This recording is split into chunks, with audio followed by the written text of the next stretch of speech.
Hi friends, welcome back to our channel. 5ാം ക്ലാസ്സിലെ അടിസ്ഥാന പാഠാവലിയിലെ ക്രിസ്മസ് എക്സാമിൻ്റെ മോഡൽ പേപ്പറിലേക്ക് എല്ലാ കൂട്ടുകാർക്കും സ്വാഗതം. അപ്പോൾ നമ്മൾ സമഗ്രയുടെ ക്വസ്റ്റ്യൻ പേപ്പറാണ് നോക്കാൻ പോകുന്നത്. ഒന്നാമത്തെ പ്രവർത്തനം എന്ന് പറയുന്നത് വായിക്കാം എഴുതാം എന്ന പ്രവർത്തനമാണ്. അപ്പോൾ എല്ലാ ക്വസ്റ്റ്യൻ പേപ്പറിലും ഒന്നാമതായിട്ട് വരുന്നത് ഇതുപോലെ തന്നെ ആയിരിക്കും. ഒന്നുകിൽ നിങ്ങൾക്ക് വല്ല കഥയോ കവിതയോ എന്തെങ്കിലും തന്നിട്ട് അത് ബേസ് ചെയ്തിട്ടുള്ള ചോദ്യങ്ങളും അവയുടെ ഉത്തരവും എഴുതാനായിരിക്കും. അപ്പോൾ നമുക്കിവിടെ തന്നിട്ടുള്ളത് എന്താണെന്ന് വായിച്ചു നോക്കാം. ഓക്കെ. പനങ്കിളിയുടെ കനിവ്. തേനുണ്ണിയുടെ കരച്ചിൽ കേട്ട് ചുറ്റുപാടുമുള്ള പക്ഷികളും പൂമ്പാറ്റകളും വണ്ടുകളും അവിടേക്ക് പറന്നെത്തി. അയ്യോ, ഇത് നമ്മുടെ തേനുണ്ണിയാണല്ലോ. കുഞ്ഞു പനങ്കിളി അവനെ തിരിച്ചറിഞ്ഞു. തേൻകുരുവി, നീ വേഗം പോയി കുറച്ച് വേനൽ പച്ചയുടെ ഇല കൊത്തിക്കൊണ്ടുവാ. കുഞ്ഞിപ്പനങ്കിളി തൻ്റെ കൊക്കുകൊണ്ട് തേനുണ്ണിയെ പൊക്കി നേരെ ഇരുത്തി. കുറേ നേരം അവൾ തൻ്റെ ചിറകുകൾ വീശി അവനെ ആശ്വസിപ്പിച്ചു. ഒട്ടും വൈകാതെ തേൻകുരുവി വേനൽ പച്ചയുമായി പറന്നെത്തി.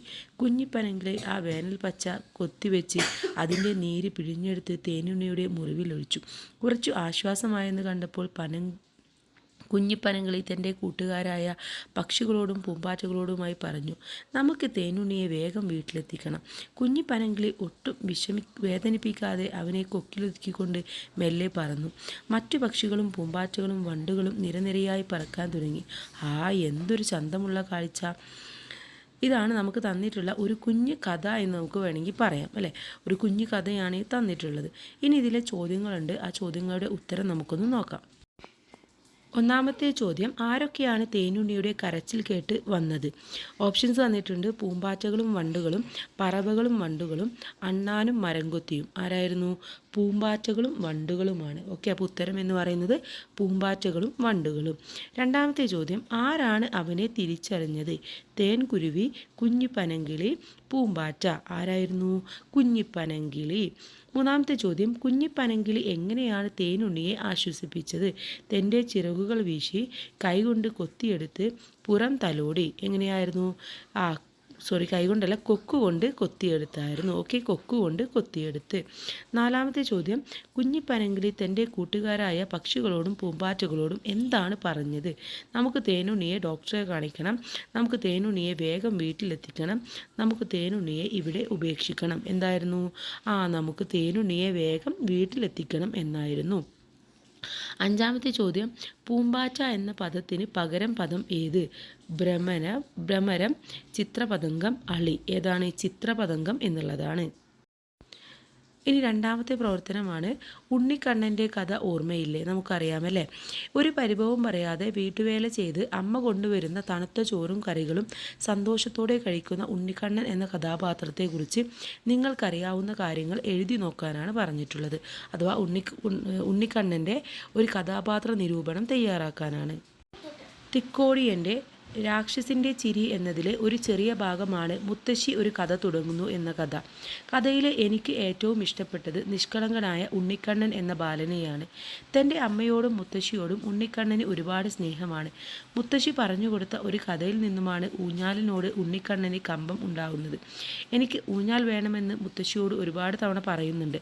സാമ്പത്തികമായി വളരെ പുറകിൽ നിൽക്കുന്ന ഒരു കുടുംബമാണ് ഉണ്ണിക്കണ്ണനെ എന്നും കഥയിൽ നിന്നും നമുക്ക് മനസ്സിലാക്കാം. അതുപോലെ തന്നെ അമ്മ കൊണ്ടുവരുന്ന തണുത്ത ചോറും കാര്യങ്ങളൊക്കെ അത് വളരെ സന്തോഷത്തോടു കൂടി കഴിക്കുന്ന ഒരു നിഷ്കളങ്കരായ ബാലനെയും നമുക്ക് ഈ കഥയിലൂടെ കാണാൻ വേണ്ടി സാധിക്കും, അല്ലേ? അമ്മയുടെ വരവിനായിട്ട് കാത്തിരിക്കുന്ന ആ ഒരു സ്നേഹവും നിഷ്കളങ്കതയും വാത്സല്യവും ഒക്കെ നമുക്ക് കാണാൻ വേണ്ടി സാധിക്കും. ഇതിലെ ബി ചോദ്യം, ഉണ്ണിക്കണ്ണനെ ആടിനെ മേയ്ക്കുന്ന കുന്നിൻ്റെ കഥ പറഞ്ഞു കൊടുത്തത് ആരായിരുന്നു? മുത്തശ്ശിയായിരുന്നു, അല്ലേ? അപ്പോൾ അവിടെ ഉത്തരം എന്ന് പറയുന്നത് മുത്തശ്ശിയാണ്. ഇനി മൂന്നാമത്തെ പ്രവർത്തനമാണ്, ഡയറിക്കുറിപ്പാണ്. അച്ഛനും അമ്മയും നഷ്ടപ്പെട്ടു അന്ധയായ മിറി എന്ന പെൺകുട്ടിയെ നന്മപ്പൂക്കൾ എന്ന കഥയിൽ നിങ്ങൾ കണ്ടല്ലോ. ദുരിതം നിറഞ്ഞ അവളുടെ ജീവിതത്തിൽ അവളുടെ കൂട്ടുകാർ സഹായത്തിന് എത്തുന്നു. തൻ്റെ ജീവിതാനുഭവങ്ങൾ കൂട്ടുകാരുടെ സ്നേഹവും ഒരു ഡയറി കുറിപ്പ് രേഖപ്പെടുത്തുകയാണെങ്കിൽ എങ്ങനെയുണ്ടാവും? ആ ഡയറി കുറിപ്പ് നിങ്ങളും എഴുതി നോക്കൂ എന്നാണ് പറഞ്ഞിട്ടുള്ളത്. അപ്പം മിറിയുടെ ആ ഒരു ഡയറി കുറിപ്പാണ് നമ്മൾ എഴുതേണ്ടത്.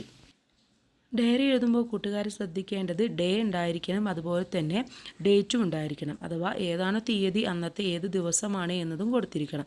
ഇവിടെ കൊടുത്തിട്ടുള്ളത് 18-19-24 തിങ്കൾ. ഓക്കെ, വളരെ സന്തോഷവും എന്നാൽ ദുഃഖവും നിറഞ്ഞ ദിവസമായിരുന്നു ഇന്ന്. എൻ്റെ എല്ലാമെല്ലാമായ അച്ഛനും അമ്മയും നഷ്ടപ്പെട്ട ദുഃഖം എന്നിൽ നിന്ന് ഇതുവരെയും മാഞ്ഞു പോയിട്ടില്ല. അവരെക്കുറിച്ച് ഓർക്കുമ്പോഴൊക്കെ എൻ്റെ കണ്ണുകൾ നിറഞ്ഞൊഴുകുകയാണ്. മുത്തശ്ശിയെയും മുത്തശ്ശനെയും നോക്കേണ്ട ചുമതല എനിക്ക് ആയതുകൊണ്ട് തന്നെ ജീവിതത്തിൽ ഒരുപാട് ബുദ്ധിമുട്ടുകൾ അനുഭവിച്ചു കൊണ്ടിരിക്കുകയാണ്. സ്കൂളിൽ പോകാൻ സാധിക്കാത്തതിൻ്റെ സങ്കടം വേറെയും. അതിനിടയിൽ എന്നെ സ്നേഹം കൊണ്ട് വീർപ്പ് മുട്ടിക്കുന്ന എൻ്റെ കൂട്ടുകാരെ കാണുമ്പോൾ ഞാൻ സന്തോഷം പറഞ്ഞറിയിക്കാൻ കഴിയുന്നില്ല. എൻ്റെ സങ്കടവും അവസ്ഥയും കണ്ട് സഹായിക്കാൻ വന്ന അവരുടെ ആ മനസ്സിനെ ഞാൻ നന്ദിയോടെ ഓർക്കുന്നു. അവരുടെ സ്നേഹത്തിൽ ഞാൻ ഒരുപാട് സന്തോഷിക്കുകയും ഇത്തരത്തിലുള്ള കൂട്ടുകാർ കിട്ടിയതിൽ അഭിമാനം കൊള്ളുന്നു. ദൈവം അവരെ എന്നും അനുഗ്രഹിക്കട്ടെ. അപ്പോൾ ഇങ്ങനെയായിരിക്കും മിറി തൻ്റെ ഡയറി എഴുതിയിട്ടുണ്ടായിരിക്കുക. ഓക്കെ, ഇനി ഇതിലെ ബി ചോദ്യം, ജീവിതം നൽകാൻ മടിക്കുന്നതൊക്കെയും ജീവിതത്തോട് ഞാൻ വാങ്ങിയിടും എന്ന കവിതാഭാഗം നന്മപ്പൂക്കൾ എന്ന കഥയിലെ ആരുടെ ജീവിതവുമായി ബന്ധപ്പെട്ടിരിക്കുന്നു? ആരുടെയാണ്? മിറിയുടെ ജീവിതവുമായി ബന്ധപ്പെട്ടിരിക്കുന്നു. ഇനി നാലാമത്തെ പ്രവർത്തനമാണ് താരതമ്യക്കുറിപ്പാണ്. ഓക്കെ, പേടിപ്പിച്ചോടിക്കാൻ നോക്കി ഭൂതം, പേടിക്കാതെങ്ങനെ നിന്നാളമ്മ, കാറ്റിൻ ചുഴലിയായി ചെന്നു ഭൂതം, കുറ്റിക്കണക്കങ്ങ് നിന്നോളമ്മ, കാട്ടുതീയായിട്ടും ചെന്നു ഭൂതം, കണ്ണീരിലൊക്കെ കൊടുത്താളമ്മ, നരിയായും പുലിയായും ചെന്നു ഭൂതം, തരികൻ്റെ കഞ്ഞിനെയാളമ്മ. ഇടശ്ശേരിയുടേതാണ്. അമ്മയുടെ സ്നേഹവും കരുതലും എത്രയുണ്ടെന്ന് ഇടശ്ശേരി ഈ കവിതയിൽ നമുക്ക് കാണിച്ചു തരുന്നു. കുമാരനാശാൻ്റെ പരിക്കേറ്റ കുട്ടി എന്ന കവിതയും ഇടശ്ശേരിയുടെ ഈ കവിതയും താരതമ്യപ്പെടുത്തി കുറിപ്പ് തയ്യാറാക്കാനാണ് പറഞ്ഞിട്ടുള്ളത്. അപ്പോൾ രണ്ട് കവിതയിലും എന്താണോ പറയുന്നത് എന്നാണ് നമ്മളിവിടെ എഴുതേണ്ടത്. മലയാളത്തിൻ്റെ മഹാകവിയും സ്നേഹഗായകനുമായ കുമാരനാശാൻ്റെ പുഷ്പവാടി എന്ന കവിതാ സമാഹാരത്തിലെ ഒരു ചെറുകവിതയാണ് പരിക്കേറ്റ കുട്ടി. കുട്ടികൾക്ക് വേണ്ടിയുള്ള നിരവധി കവിതകൾ രചിച്ചിട്ടുള്ള കുമാരനാശാൻ അമ്മയും കുഞ്ഞും തമ്മിലുള്ള സ്നേഹത്തെക്കുറിച്ചും അമ്മയുടെ സ്നേഹവും കരുതലും കുഞ്ഞു മനസ്സിൽ എത്രത്തോളം ആശ്വാസമായി മാറുന്നു എന്നും ഈ കവിതയിലൂടെ നമുക്ക് കാട്ടിത്തരുന്നു. കുസൃതി നിറഞ്ഞ ജീവിതകാലമാണ് കുട്ടിക്കാലം എന്ന് പറയുന്നത്. കുസൃതിയുടെയും കുറുമ്പിൻ്റെയും അനന്തരഫലമായി കുഞ്ഞു പരിക്കുകളുമായി കരഞ്ഞു വരുന്ന കുഞ്ഞിനെ ആശ്വാസവാക്കുകളുമായി അമ്മ ഓടിയെത്തുന്ന കാഴ്ചയാണ് ഈ കവിതയിലൂടെ നീളം കാണാൻ കഴിയുന്നത്. മകനോട് കരയേണ്ട എന്ന് സ്നേഹത്തോടെ പറയുന്ന അമ്മ അവൻ്റെ മുറിവുകൾ ഓരോന്നും കണ്ടെത്തുന്നു. പനിനീർ മുള്ളേറ്റി കൈവിരൽ മുറിഞ്ഞതും, തൈമാവിൽ കയറി വീണു കാൽമുട്ട് ചതഞ്ഞതും, മുകളിൽ നിന്ന് മറിച്ചിട്ട പട്ടം വീണ് നെറുക മുറിഞ്ഞതും, കട്ടിലിൽ കയറി പൂങ്കവിൽ മുറിഞ്ഞതും എല്ലാം അമ്മ മനസ്സിലാക്കുന്നു. അമ്മ തല്ലുമെന്ന് കരുതി ഇതൊന്നും പറയാതിരുന്ന മകനെ അറിയാ പൈതൽ കളിയാടേറ്റ മുറിവ് ഉണ്ണിക്ക് അലങ്കാരമാണ് എന്ന് പറഞ്ഞ് അവനെ ആശ്വസിപ്പിക്കുകയാണ് ചെയ്യുന്നത്.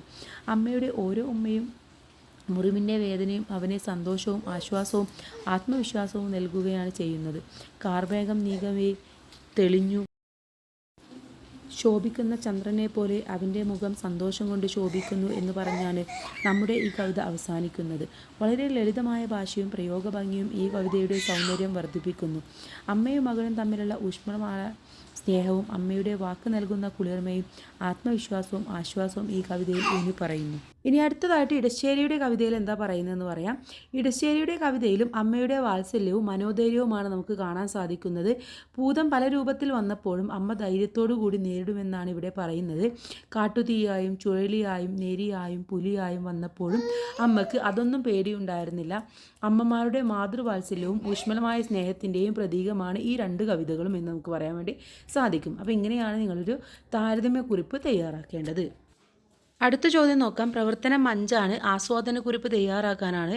താഴെ കൊടുത്ത കവിത വായിക്കൂ. കവിതയുടെ ആശയം, കവിത നൽകുന്ന സന്ദേശം, പദ പ്രയോഗ ഭംഗി ഇവ വിശകലനം ചെയ്ത് ആസ്വാദനക്കുറിപ്പ് തയ്യാറാക്കാനാണ്.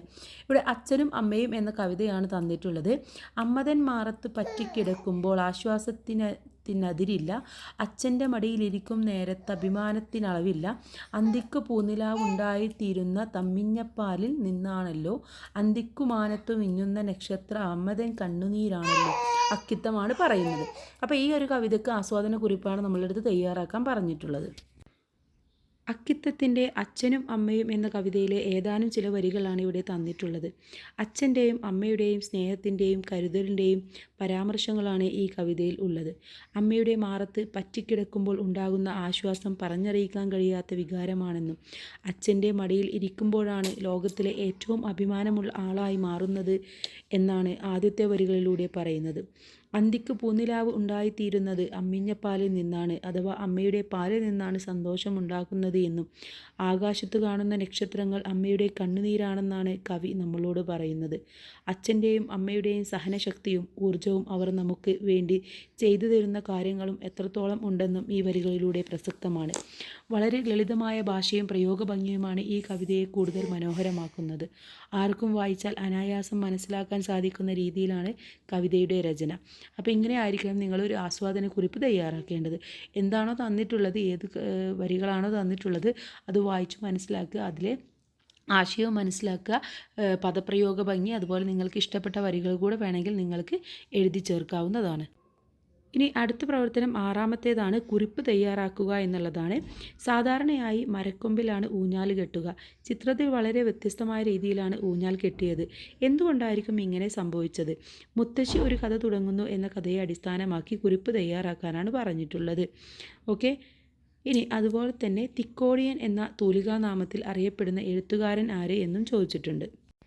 പി. കുഞ്ഞനന്ദൻ നായരാണ്. ഓക്കെ. ഇനി ഈ കുറിപ്പ് നമുക്ക് എഴുതി നോക്കാം. സാധാരണയായി എല്ലാവരും മരക്കൊമ്പിലാണ് ഊഞ്ഞാൽ കെട്ടുന്നത്. എന്നാൽ ഇവിടെ മുത്തശ്ശിയുടെ കൈകളിലാണ് ഊഞ്ഞാൽ കെട്ടിയിരിക്കുന്നതായി കാണുന്നത്.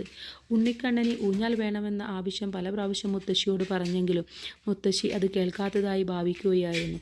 കാരണം മുത്തശ്ശിക്ക് ഊഞ്ഞാൽ കെട്ടാൻ കഴിയില്ലായിരുന്നു. എന്നാൽ തൻ്റെ കൊച്ചുമകൻ്റെ ആഗ്രഹം സാധിപ്പിച്ചു കൊടുക്കുകയും വേണം. ആ ഒരു സന്ദേശമാണ് മുത്തശ്ശിയുടെ കൈകളിൽ കെട്ടിയിരിക്കുന്ന ഈ ഊഞ്ഞാലിലൂടെ നമുക്ക് മനസ്സിലാക്കാൻ സാധിക്കുന്നത്. ഓക്കെ. അപ്പോൾ ഇത്രയുമാണ് ഈ ഒരു ക്വസ്റ്റ്യൻ പേപ്പർ എന്ന് പറയുന്നത്. എല്ലാ ക്വസ്റ്റ്യൻസും അവയുടെ ആൻസേഴ്സും നമ്മൾ നോക്കി. അപ്പോൾ എല്ലാ കൂട്ടുകാരും നന്നായിട്ട് എക്സാം എഴുതുക. All the best. Thanks for watching.